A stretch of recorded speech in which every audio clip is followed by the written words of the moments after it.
Hello. You know, I think intelligence is beautiful, but I don't think the way that we understand it and assess it is beautiful. I think intelligence is something very rich, much more than rational thought. And I've been working in education now for 50 years, and the last 20 of those I've spent supervising people through their masters and their doctorates. And I've come across the most extraordinary thinkers, many who are very uneven. And for many, they didn't do well at school. So I started thinking, what is invisible intelligence? What is the intelligence that's in the world, enables people to function exceptionally, and yet doesn't get picked up? So I wrote a book, Invisible Intelligence. You know, when I went to college, I was told I had a reading age of 8.5. So I was in the remedial class. I grew up through secondary school in the prefabs, and at primary school, I graduated as bin monitor. And my parents were so distressed. They couldn't work out that on the farm, I was perfectly capable, I was interested, I was full of life. But when I went to school, I failed and failed and failed. And I lost sight of my intelligence. And it was only because of a few teachers and them that I managed to be where I am today.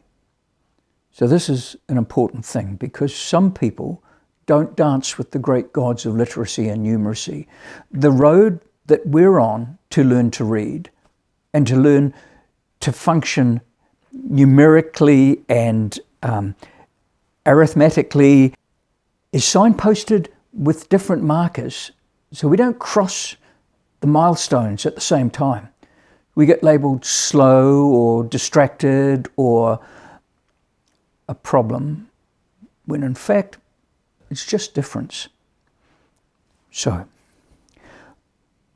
the book uses a lot of contemporary research, and it pulls a focus, and in so doing it sends a few sacred cows to the abattoir. It certainly is fairly critical of the idea that you might set a great learning environment around competition or streaming. You know, nobody's success should be built on the debris of other people's failure. It's not a way you grow a healthy environment. It also calls into question some of the great myths, the ones like average or milestones, and the idea that people who are slow are somehow wrong. But in fact, some of our most profound thinkers deliberate. They take time to acquire skills, and then they think like acrobats once they have them in their hand. So this book, well, I presume the fact that you're looking at this means that you may be thinking about this.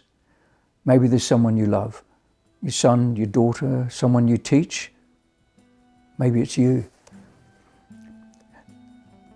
What I've tried to do is mix current research with storytelling, to write a book that will put an arm around your shoulder so that you can go forward and support the people who need supporting, or if it's you, you'll understand that you were never lacking in intelligence. There was just beauty in your difference.